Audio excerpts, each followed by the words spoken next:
Well, folks, did China just drink our milkshake? China has a brand new AI model. It's called DeepSeek.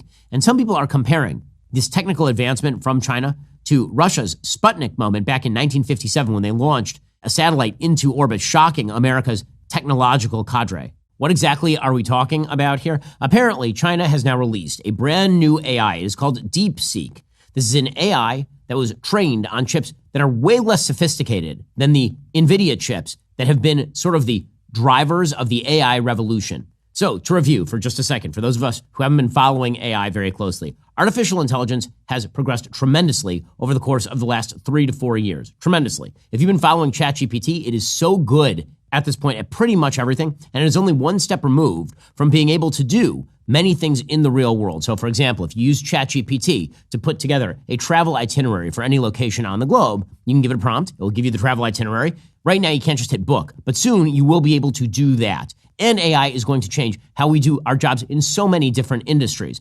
It was assumed that America had a massive lead in the AI industry. Why? Well, because AI, working as it does, of incredible levels of data, just reams and reams of data, has to use very sophisticated microchips, typically created by Nvidia and then produced at TSMC, which is an actual semiconductor factory over in Taiwan. And firms like Meta that have been investing billions of dollars into AI, or OpenAI, or Google, all of these various companies have been pouring billions of dollars into buying these NVIDIA microchips that are designed in order to be able to process these huge quantities of data, because that's how AI actually works. The way that AI works is it crunches as much data as humanly possible. It works it through a matrix where it can actually determine which words in any given sentence are the most important. And then it predicts, essentially, this is how LLMs work, large language models. It then predicts what the next word in a sentence is going to be. This is why you can prompt ChatGPT to write you a joke about a duck in the style of Charles Dickens, and it will do that, simply based off cramming extraordinary amounts of data. Takes huge energy, takes huge number of sophisticated microchips, or at least that's what everybody thought until a little bit earlier this week. This week, China released an AI model called DeepSeek. DeepSeek is apparently just as sophisticated as ChatGPT, but it cost a fraction of the cost to produce. Instead of using NVIDIA sophisticated microchips, apparently they were using less sophisticated microchips. That's the reason why NVIDIA, which had been moved up to $1 trillion market cap, it had grown massively. It's a 30-year-old company, but only in the last 3-4 years has it spiked to that $1 trillion valuation. It dropped almost 20% in the stock market because suddenly it appears the barrier to entry in AI has dropped precipitously as well. It is less expensive than thought to develop a very sophisticated AI. China was able to do it apparently based off chips that were not from NVIDIA, which is why NVIDIA's stock dropped. It's also why a huge number of stocks that were tied into American AI dropped as well. The idea is now there's a much more competitive sphere. According to the Wall Street Journal, technology stocks tumbled Monday on news that China's DeepSeek had trained a sophisticated artificial intelligence model at a fraction of the cost of its Silicon Valley rivals, triggering a sudden reversal of the recent AI rally. NVIDIA, whose chips have been used to power many of the leading AI models, sank 17%. The move wiped out more than $590 billion from the company's market value and tarnished one of the stock market's brightest stars. The tech-heavy NASDAQ Composite slid 3.1%. The S&P 500 sank 1.5% after reaching a record last week. Now, again, it's quite possible that AI was being overvalued, that all of these various companies were being overvalued, that it's sort of like the tech bubble in the late 90s, that a huge amount of money is being invested into AI, but it's not clear how much revenue is actually going to be generated by AI in the real world. So tons of money is now chasing a couple of sort of big hits. This happens very often when you have a speculative bubble that's created by a new technology. And then the market tends to wipe out a lot of the speculation, and what you end up with are the long-lasting gains from the technology. The dot-com bubble, of course, did not end .com. The dot-com bubble did not end the internet. Instead, the dot-com bubble was created by enthusiasm for an entire new wave of products, and it turns out that a lot of that enthusiasm was put in the wrong places, but it didn't mean the internet didn't transform life. It did.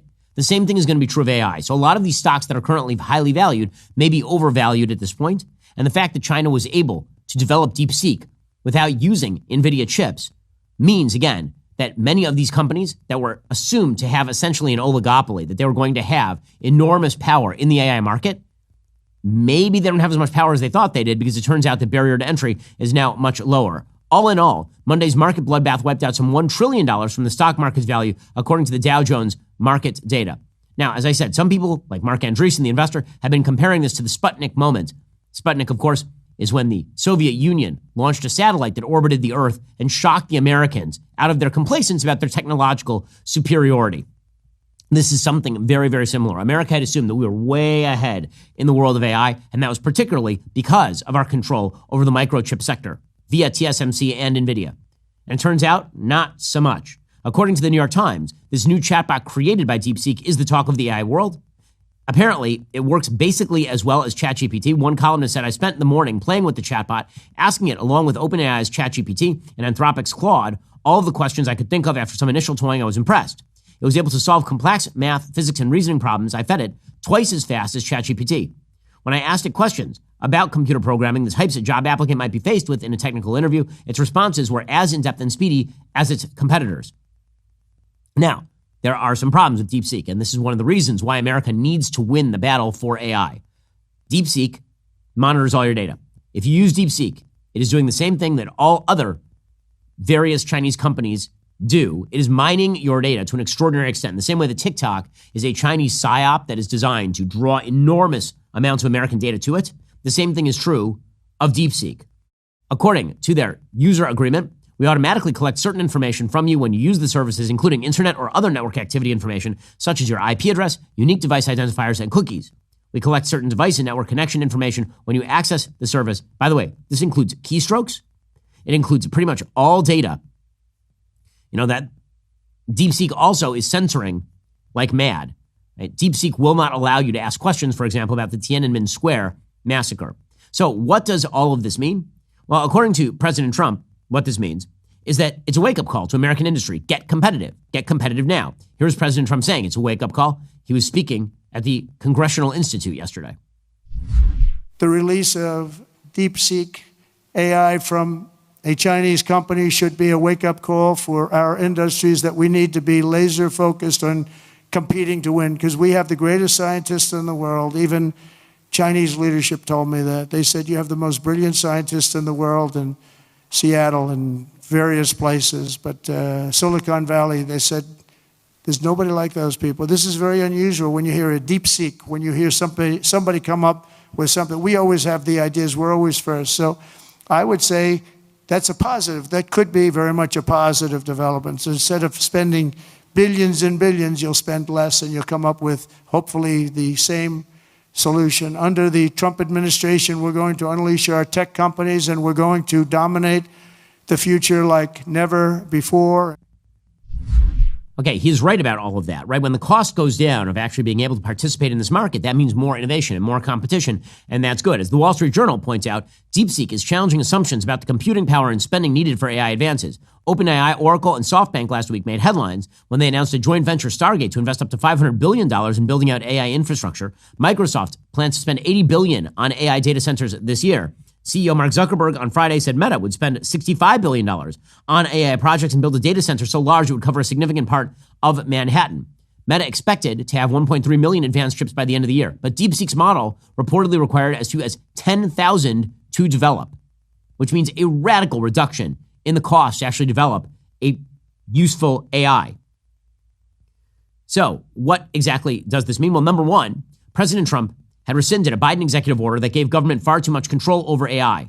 Companies developing AI models that pose a serious risk to national security, economic security, or public health and safety would have had to notify regulators when training their models and share the results of red team safety tests. Biden had suggested that that was necessary in order to eliminate bias and limitation and errors, but DeepSeek is an open source model, meaning anyone can see the code. And that is designed to basically wipe out all competitors, because if you have the most advanced version and you just release the advanced version, everybody ends up using your code. Now, all of that could be a positive. One thing is clear, however, and that is we do have to outcompete China. That is why I'm somewhat puzzled by President Trump in that same speech suggesting that he's going to be putting tariffs on Taiwan. Now, I understand President Trump wants to reshore a lot of this production. President Trump seems to be of the belief system that if we reshore semiconductor production in the United States away from Taiwan, that effectively means that the United States doesn't have to get involved if China decides to make a play for Taiwan, because an American key national interest will no longer be at stake. There's a big problem with this. One is TSMC is leagues ahead of anything that's being produced inside the United States right now. And two is it appears that DeepSeek was just able to radically increase its capability without using sophisticated semiconductors like from TSMC. So it might be a moot point anyway. Well, all of this is a transformative move in American and international markets, but you need to look at your own personal finances. Looking back, can you recall a time when your financial habits weren't serving you well, whether it was keeping your money in low interest accounts or making purchases you later regretted? Or were there barriers that kept you from starting to invest earlier? Perhaps it was limited funds, a busy schedule, or feeling uncertain about where to begin. That's why I want to tell you about Acorns. Acorns is a financial wellness app that makes it easy to start saving and investing for your future.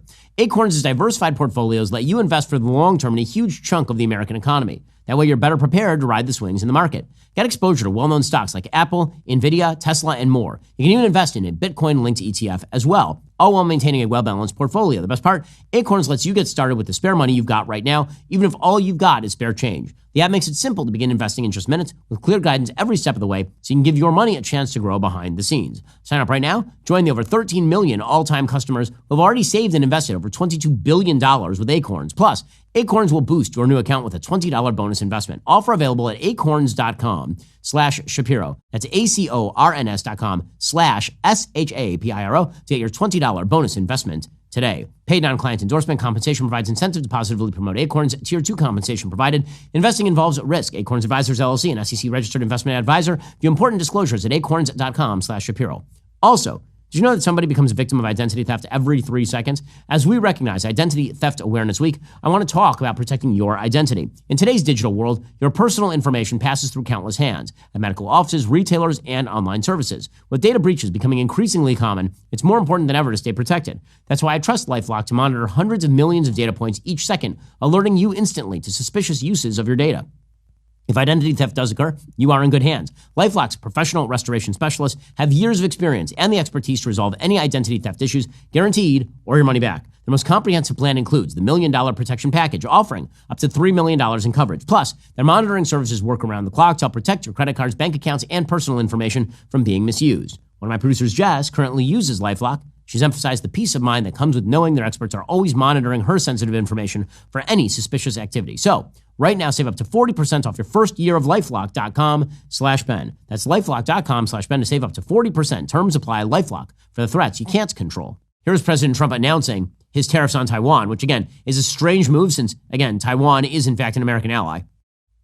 Particularly in the very near future, we're going to be placing tariffs on foreign production of computer chips, semiconductors, and pharmaceuticals to return production of these essential goods to the United States of America. They left us and they went to Taiwan, which is about 98% of the chip business, by the way. And we want them to come back. And we don't want to give them billions of dollars like this ridiculous program that Biden has. Give everybody billions of dollars. They already have billions of dollars. They've got nothing but money, Joe.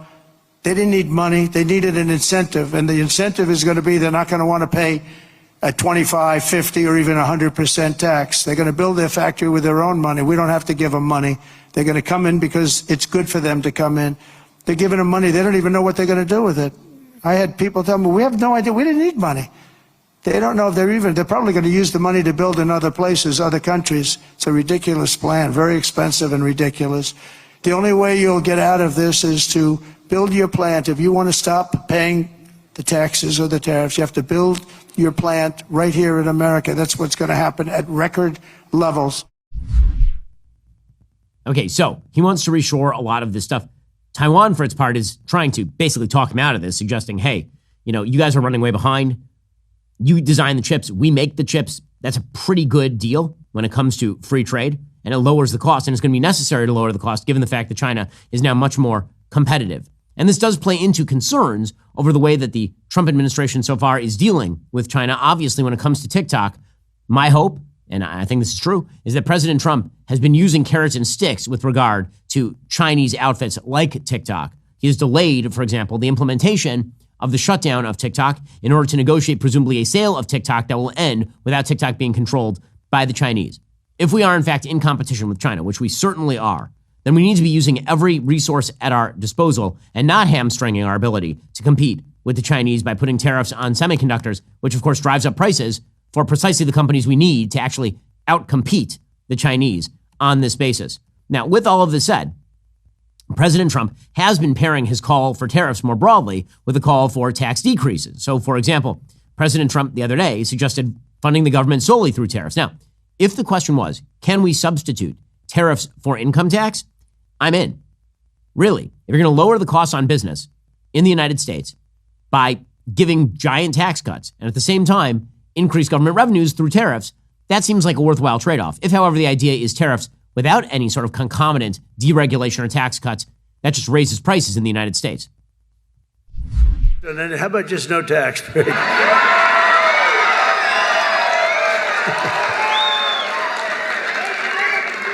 could do that. You know, if the tariffs work out like I think, a thing like that could happen, if you want to know the truth.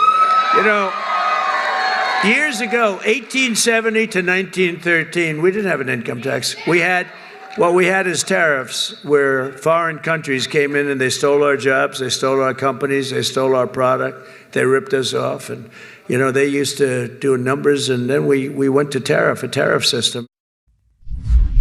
Now, again, if he's using tariffs as a trade-off for a relatively small government, if he's using it as a trade-off for lowering taxes, I agree and I'm in. And that seems to be the pattern that he would like to follow ideologically. That was, in fact, the plan of William McKinley, who he sort of modeled himself after. William McKinley, for those who don't know, was a twice-elected president of the United States, assassinated, and the person who took over for him was Teddy Roosevelt. As the Wall Street Journal points out in a piece by David Uberti, Trump tries to forge a golden age economy of self-reliance and defiance. A potentially leaner, meaner government at the center of it all is already throwing the country's weight around even against longtime allies in the hope of bending global trade to America's will. In discussing possible tariffs that could upend some U.S. companies' supply chains and other countries' entire economies, Trump has likened his approach to that of President William McKinley, Republican leader during an era known as the Gilded Age, a period of rapid industrialization after the Civil War that created tremendous wealth for America, but was marked by rampant inequality. President Trump said, quote, "President McKinley made our country very rich through tariffs and through talent. He was a natural businessman." Trump, of course, is pushing for a return to meritocracy. He is pushing for less regulation. Here he was just yesterday talking about the rise of the meritocracy in the United States. We are now in a merit-based world. We're a merit-based country. Did you ever think you were going to hear that again? It's based on merit. If you've got the talent, if you've got the work, the ethic, the whole thing, it's not based on any other thing. It's based on merit. It's based on your capability. The United States has now become, again, a meritocracy. Isn't that a beautiful word, a meritocracy?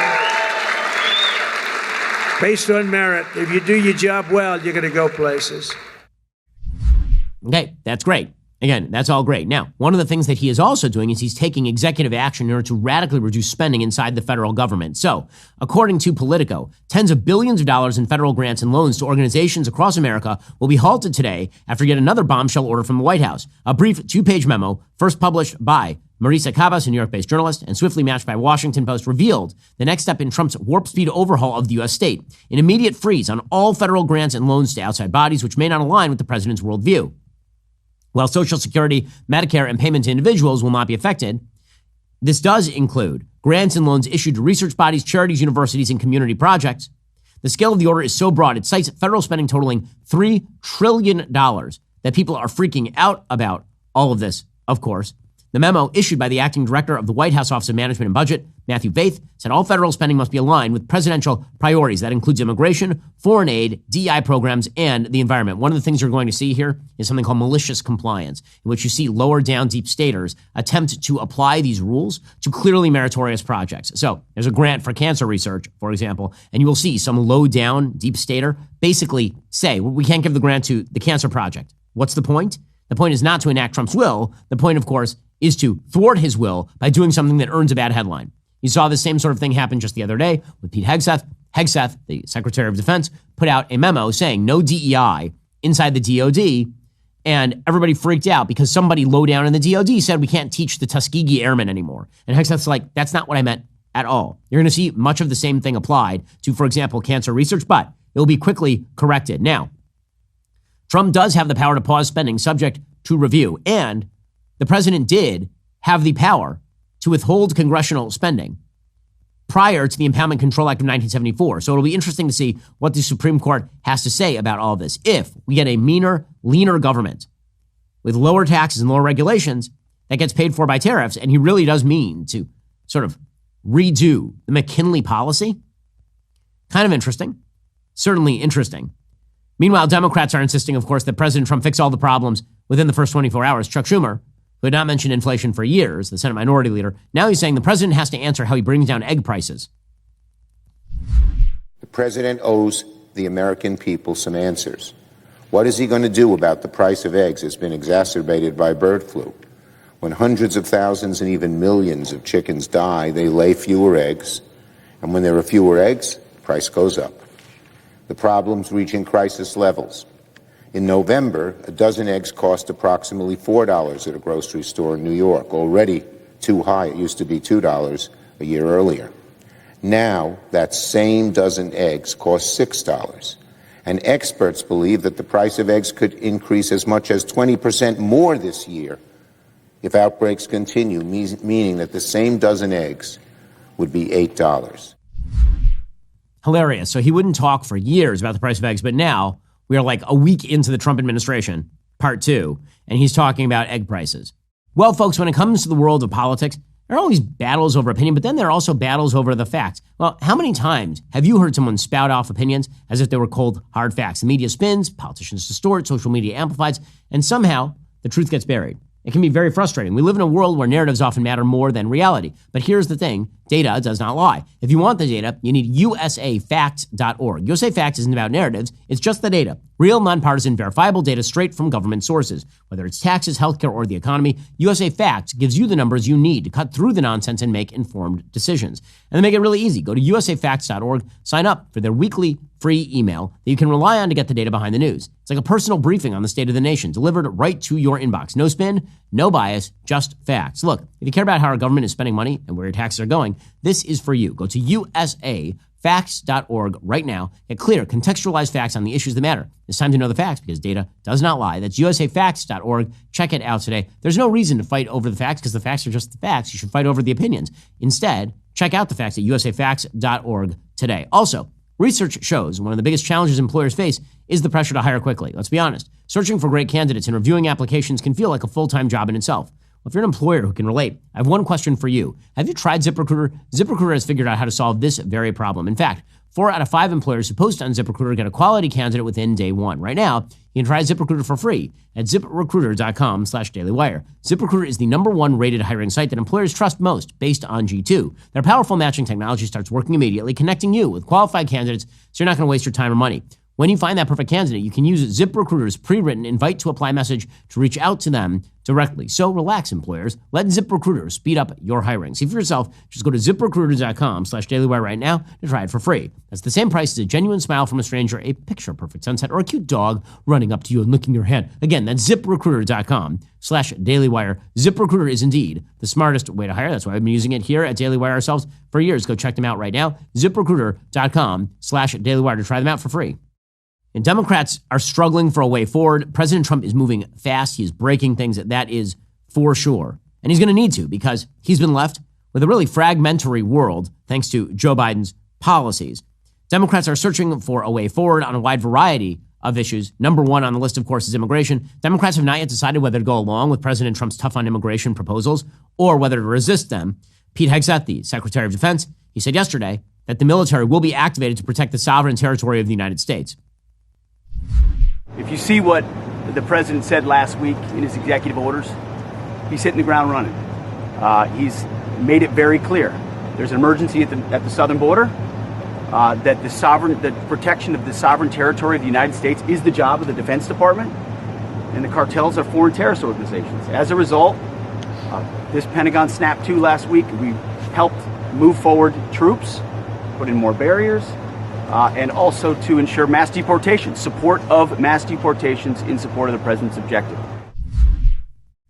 Tom Homan, the border czar, is saying similar things. He says President Trump is going to be happy with the level of deportations that we are now pushing. First up, is the president happy with this progress? No, I think the president's happy, but we're going to make him a lot happier. Yesterday was just day 1, and these raids are going to go out throughout the country. We're not going to let up. We put our foot on the gas, and we're going to go. And as I explained to several stations yesterday, that aperture can continue to grow. Right now, we're concentrating on public safety threats and national security threats, but as we open up that aperture, looking for fugitives, those who had due process at great taxpayer expense, there's over 1 million of them, 1.4 million, they're on the table. Anybody in the country illegally, they're on the table, but we're going to go after them in a prioritization that makes sense. The worst first. Okay, he is right about all of that. Democrats are freaking out, being led by Selena Gomez. So first of all, points to Selena Gomez for actually being able to emote on camera. I wasn't aware she could do this. I mean, I had tried to watch Only Murders in the Building, and she's the worst thing on screen by far. And then, of course, she is in the worst movie I have ever seen, Emilia Perez, which is a horror show of a film. She can't act in that either. But she was crying openly on camera about the thought of deportations pursued by the Trump administration. I just want to say that I'm so sorry. All my people are getting attacked. The children. I don't understand. I'm so sorry. I wish I could do something, but I can't. I don't know what to do. I'll try everything I've... Shut down on actresses crying on camera until we can figure out what the hell is going on. Executive order from President Trump to do all of that. Again, that was about my emotional response after having seen Emilia Perez. Again, the worst film possibly ever made. Meanwhile, Claudia Sheinbaum, the socialist president of Mexico, who took over for Emmanuel Lopez Obrador. So she was out there suggesting that the United States is super bad for deporting Mexican criminal illegal immigrants. She says, quote, "The Mexicans there sustain the economy of the United States in the countryside, in services everywhere." Well, I mean, if they're such great citizens who add to the economy, why don't you want them in your country? That seems kind of weird. I mean, the real reason why Mexico has always been a big backer of illegal immigration, twofold. One, the drug cartels make an awful lot of money, and the drug cartels basically run the Mexican government. And two, a huge number of Mexicans who cross the border then send remittances back to Mexico and send money back home. That is the actual reason. Meanwhile, Honduras is trying to lead a revolt of left-wing states from Latin and South America against the U.S. move to deport illegal immigrants. According to Breitbart, far-left president of Honduras, Xiomara Castro, on Sunday, called for an emergency meeting of the community of Latin American and Caribbean states later this week to discuss President Trump's crackdown on illegal migrants in the United States. CELAC is a 33-country bloc founded in Caracas in 2011, largely promoted by Venezuela's late socialist dictator Hugo Chavez. As a U.S. free alternative regional structure to the Organization of American States, of which the United States is, in fact, a member. So President Castro announced that Gustavo Petro, who is the idiot, socialist, unpopular president of Colombia, will travel to the Honduran capital city to participate in the meeting. The event will address migration, the environment, and Latin American and Caribbean unity as its three main subjects. Well, let's see what they have to say, because the reality is that, again, the United States represents a huge portion of the export market for all of these particular countries. They're going to have to take back their illegal immigrants. It's just that simple. Brazil, by the way, is still trying its own routine. Lula da Silva, who is a dictatorial, authoritarian left-winger, has told his foreign ministry to, quote, seek answers from Washington over what it called the degrading treatment of Brazilian migrants during a U.S. deportation flight on Friday. The official request for an explanation, according to the Washington Post, was issued after Brazilian officials interviewed many of the 88 migrants aboard the flight, among the first deported by the Trump administration. Many of the migrants described a harrowing experience during their transport to Brazil. The passengers said the plane, operated by ICE, was in faulty condition. There was no air conditioning, and a mechanical issue became apparent soon after takeoff, requiring multiple maintenance stops in Panama and then in Manaus, the capital of the Brazilian state of Amazonas. So they didn't like the plane enough. For hours in Panama and Manaus, the passengers said they were left to languish in the heat in handcuffs. People, including 6 children, began to feel faint, according to the migrants. When they tried to resist, they were violently repelled and threatened. Well, I mean, forcing your way off the plane that is deporting you will probably end with bad consequences for you, it seems. Meanwhile, again, left-wingers in the United States are still trying to figure out exactly how to deal with all of this. On the one hand, you have people who say that they will move along with the deportation of criminal illegal immigrants. On the other, you'll have people like Chicago Alderman Byron Sigcho Lopez, who says that Trump's mass deportation is unconscionable. The fear that we see by students, by children, by families, by our neighbors, it is uncalled for. The unconscionable decision of targeting not only schools, churches. We saw the targeted of one of our churches in our community by some MAGA fanatics coming harassing our pastor, one of the local pastors. We're seeing also trying to target hospitals. It's unconscionable, the fear that is creating. This is not making anyone safe. It's actually decline, hurting our businesses, hurting our city. And it's unconscionable that we see this from the White House, a president that should be called on actually addressing inflation, addressing so many of the issues on the ground. It is unconscionable that they are scapegoating and targeting immigrant communities and creating serious harm in our city. Okay, I mean, if this is the angle that Democrats take, good luck to them politically speaking. Meanwhile, in Florida, controversy has broken out because Governor Ron DeSantis wants to immediately apply new laws to help out ICE and the federal government. And Florida Republicans, some of them, are bucking him. According to the Washington Post, the GOP-led Florida House and Senate within 20 minutes ended a special session that DeSantis had called to review several immigration proposals. Instead, they called their own special session. It was a remarkable turn of events in Tallahassee. The actions came as Republican lawmakers said they didn't want to do the special session. DeSantis had announced the special session before Trump took office, saying it was necessary to get the state in line with plans to address illegal immigration and carry out mass deportations. What exactly was the purpose of the legislators' law? Well, they wanted to remove immigration enforcement from the governor's office and instead give it to the state's Agriculture Commission. There's only one problem. Wilton Simpson, who is the Florida State Commissioner of Agriculture, happens to be pretty soft on illegal immigration. So is this an attempt to sort of end around Trump enforcement powers? Theoretically, it absolutely could be.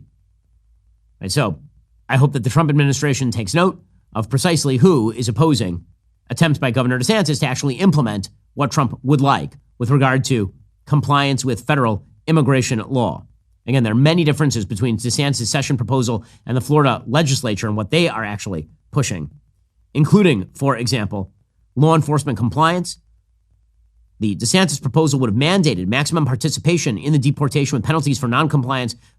The Florida legislature instead failed to put an enforceable duty on state and local law enforcement to fully cooperate, for example. So Florida localities would be left to their own devices. There's some significant differences right there. And meanwhile, in other modes of resistance, President Trump has now signed an executive order barring people with gender dysphoria from military service, which of course makes sense because if you're joining up so that the taxpayers can fund your hormone and genital mutilation, then you really should not be in the U.S. military. Again, this is not a question about patriotism. There are lots of patriotic people who can't serve in the American military. If you suffer, for example, from clinical depression, you're not supposed to be taken into the U.S. military. There are plenty of mental conditions that prevent you from serving in the U.S. military. It seems that gender dysphoria should be one of those conditions. President Trump signed executive orders on Monday barring trans people from enlisting and cracking down on DEI initiatives in the military, according to NBC News. The order would update all DoD medical standards to ensure they prioritize readiness and lethality. It would also end the use of invented and identification-based pronouns in the military, prohibit people assigned male at birth from using women's sleeping, changing, or bathing facilities, and bar coverage of transition-related medical care for currently enlisted service members and their family. Again, all of this makes perfect sense if the goal of the military is not to be a social engineering project, but to actually be the deadliest fighting force on planet Earth. There's no reason why you would, in fact, add to the mix of the U.S. military people who have significant DSM diagnosable conditions. This, of course, has led to the resistance. Again, one of the things that Trump is doing here is he's picking up 80-20 issues and he's clubbing Democrats with them and basically daring them to resist him. And Democrats are going for the dare. Here's State Representative Leigh Finke, who's transgender, meaning a man who believes he's a woman, suggesting that this makes us less ready, that barring men who say they are women from the military somehow makes us less ready militarily.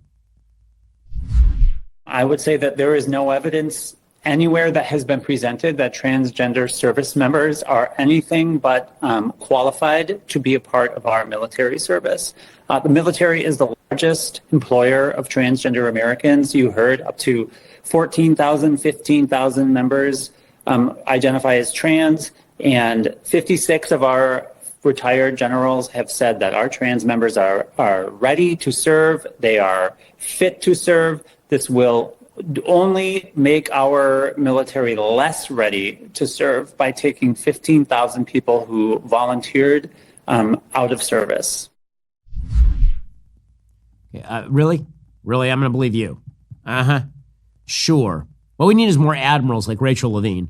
Probably. Speaking of which, The Biden administration policies with regard to spending on the military and on the State Department, totally insane. According to the Washington Free Beacon, the Biden administration quietly awarded $15 million in taxpayer funds to Taliban-controlled Afghanistan to help distribute oral contraceptives and condoms, according to a non-public congressional funding notice reviewed by the Washington Free Beacon. I can't imagine why Donald Trump is now reviewing all foreign aid, including to the U.S. Agency for International Development. We'll get to more on that in just 1 second. First, it's no secret, legacy media is collapsing. Why? Well, because Americans are waking up. They're tired of being lied to, tired of the spin, tired of the narratives. At the Daily Wire, we don't tell stories, we show you the truth. From investigative reporting to fearless commentary, we bring the facts straight to you. It doesn't stop there. We're making movies, documentaries, and series that challenge the woke Hollywood agenda and reshape the culture. But here's the deal. We can't do it without you. We need your support to keep growing, to keep fighting. Now is the time to join the fight. Go to dailywire.com/subscribe. Become a member today. Okay, so when it comes to President Trump's action in the military, when it comes to President Trump's action on the State Department level, this is all a response to the insanity that was the Biden administration policy. Whether you're talking about Biden administration giving $15 million to the Taliban for contraceptives, or whether you're talking about the insane amount of foreign aid that is poured out to dictatorships all over the world that they used to just line their own pocketbooks and coffers. The Trump administration is now stopping all of this. According to Politico, the Trump administration's sudden halt on U.S. foreign aid is causing chaos inside groups ranging from health providers to landmine removers, interrupting life-saving programs as officials struggle to understand the scope of the directive. So there was an order on Friday from Secretary of State Marco Rubio to cut all of this. Leaders of aid organizations are looking at which programs to stop and whether to immediately cut staff or even shut down. As they seek waivers, aid groups are scrambling to adjust. Now, again, an enormous amount of the coverage of this stuff is going to be that malicious compliance kind of stuff that I'm talking about. The United States is still going to give foreign aid to prevent, for example, HIV from spreading in high-risk areas. Okay, that's not going to go away in all likelihood. Anything that creates a bad headline is likely to remain on the books. But the goal for many people in the deep state is going to be to suggest that no cuts can ever be done, because if you do any cuts, then bad things might happen. Well, yeah, anytime you cut, bad things could happen, and then you deal with it on a case-by-case basis. And some people have likened what Trump is doing to the federal government to chemotherapy for cancer. That's probably right. It'll do some damage to things that you might like, but it'll also take out the cancer. And that, of course, is the goal.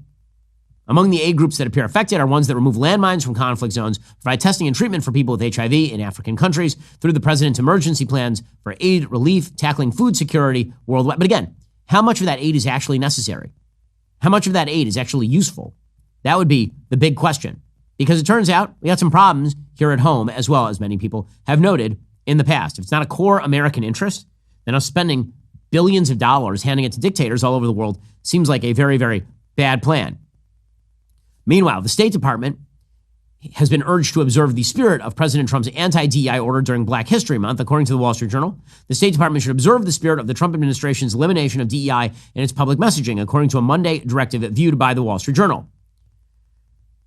Apparently, public diplomacy staff should highlight the valuable contribution of individual Americans throughout U.S. history while ensuring our public communications maintain the spirit of the directive eliminating DEI programs.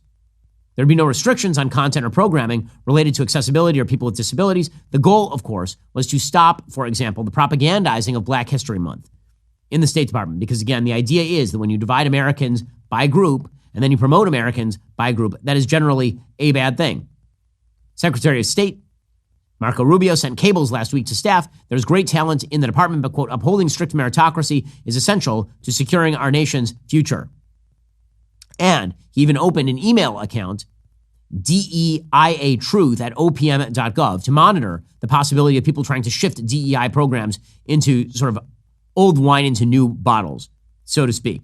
Meanwhile, President Trump is making strong moves inside the DOJ and with regard to inspectors general. Apparently, according to the Associated Press, the Justice Department said Monday it had fired more than a dozen employees who worked on criminal prosecutions of President Trump, moving rapidly to pursue retribution against lawyers involved in the investigations. Now, let's be clear about this.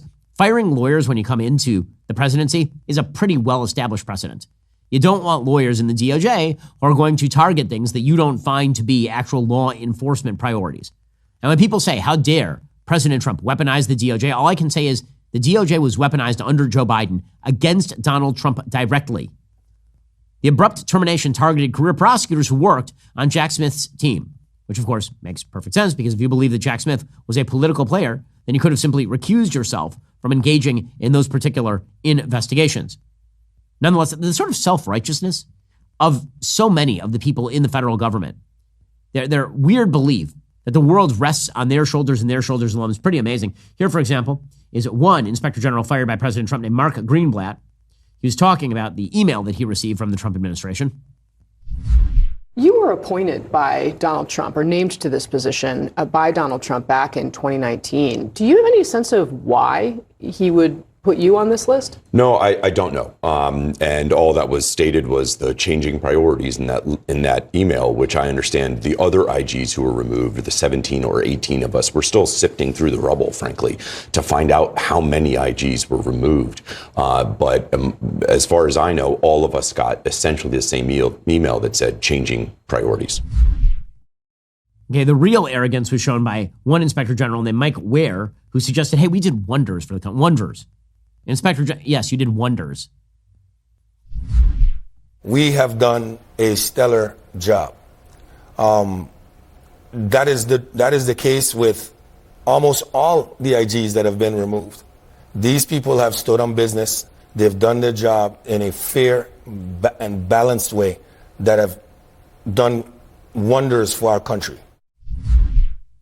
Really, wonders? Name the wonders, please. I would love to hear the wonders. Meanwhile, President Trump has a bunch of nominees who are up for confirmation this week. One won on Tuesday. That'd be Scott Bessent. He is now your new Treasury Secretary. He was ushered in 68-29 to confirm Bessent to lead the Treasury Department. That is not a shock. His confirmation hearings were fairly uncontroversial. Meanwhile, there are two very, very controversial nominees who are up this week. Maybe three if you count Tulsi Gabbard. One, of course, is RFK Jr. RFK Jr., again, I like RFK Jr. a lot personally. I've had him on the show. He has expressed support for policies that I think are really troubling, including, apparently, according to Politico, openness to adopting a key progressive proposal for lowering drug prices in a closed-door meeting with Senate Finance Committee staffers. What exactly was that measure?